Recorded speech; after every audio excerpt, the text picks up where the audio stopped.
Al final de la carta que Pablo VI escribió al maestro general de los dominicos con ocasión del 7º centenario de la muerte de Santo Tomás en 1974, titulada Lumen Ecclesiae, calificó al santo de ejemplo para nuestro tiempo.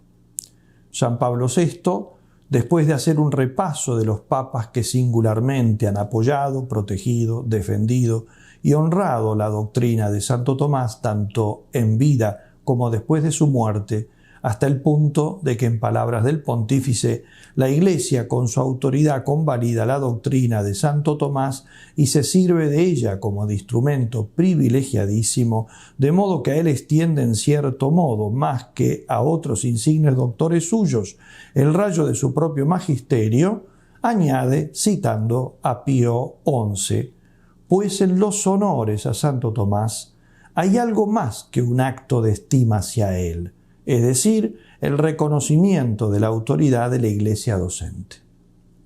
En otras palabras, la Iglesia reconoce en Santo Tomás su propia doctrina magisterial. Luego, repitiendo lo que el mismo pontífice había dicho 10 años antes, en 1964, en la Universidad Gregoriana, exhortando a los profesores a escuchar con reverencia la voz de los doctores de la Iglesia y en particular a Santo Tomás, añadía como motivación que tan grande es en verdad la fuerza del genio del doctor angélico, su sincero amor a la verdad, su sabiduría en investigar las más altas verdades, en ilustrarlas y conectarlas en profunda coherencia, que su doctrina es un instrumento eficacísimo, no sólo para asegurar los fundamentos de la fe, sino también para derivar de ellos, de un modo útil y seguro, frutos de sano progreso. En otras palabras, es lo que necesitamos en los tiempos de confusión e incertidumbre en los que nosotros vivimos. El Papa concluye esta magnífica carta subrayando la actualidad de Santo Tomás. Podemos decir que 50 años después, esta no solo continúa intacta, sino que es todavía más intensa. Pero el pontífice pasaba luego a recordarnos el trabajo que aún queda por hacer, el cual resumía en 4 objetivos. Lo primero es hacer comprensible la doctrina de Santo Tomás al hombre de hoy, a nuestros contemporáneos. La doctrina escolástica, decía Pablo VI, no es fácilmente accesible hoy. Por eso no basta la mera repetición que no solo tergiversaría el verdadero pensamiento de Santo Tomás, sino que comprometería su comprensión, particularmente necesaria en nuestro tiempo, e incluso podría neutralizar aquellos gérmenes de ideas que el espíritu está llamado a desarrollar.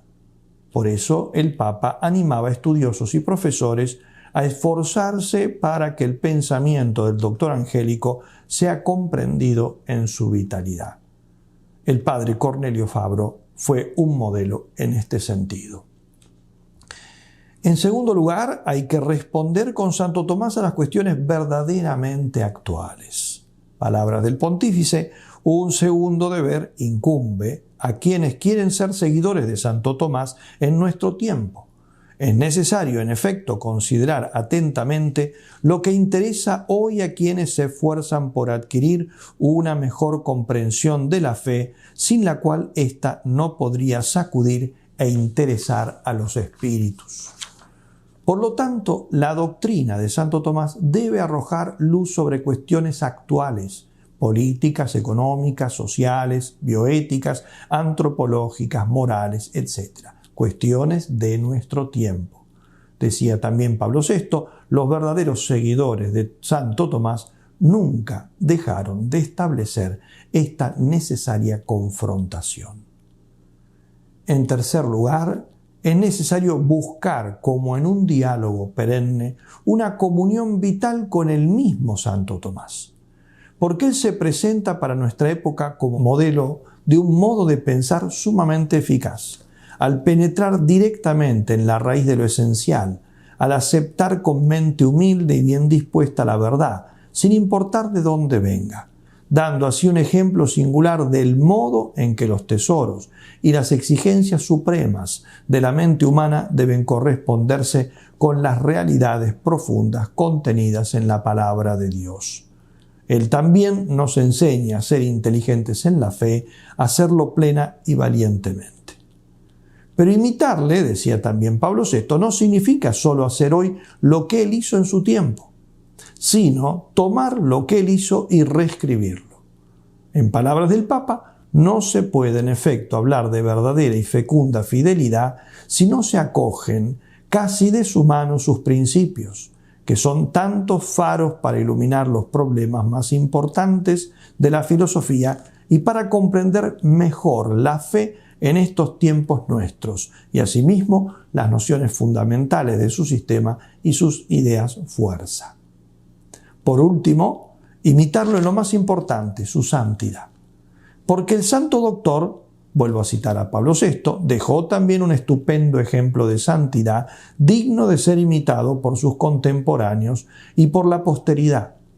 Baste recordar las célebres palabras que al concluir su breve peregrinación terrena pronunció dirigiéndose al Santísimo Sacramento y que aparecen como la más digna coronación de su vida. Te recibo a ti, precio de la redención de mi alma, te recibo a ti, viático de mi peregrinación, por cuya causa he estudiado, velado y trabajado. Te he predicado y enseñado, pero nunca he dicho nada contra ti.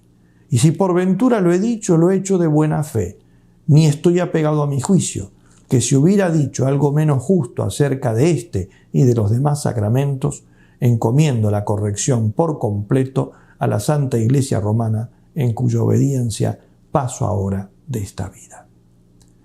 Se comprende que Santo Tomás fuera, como dijo Pío XI citado por Pablo VI, casi como última referencia de este magnífico documento, el más santo entre los doctos y el más docto entre los santos. Es un modelo para nuestro tiempo y en particular para cada uno de nosotros.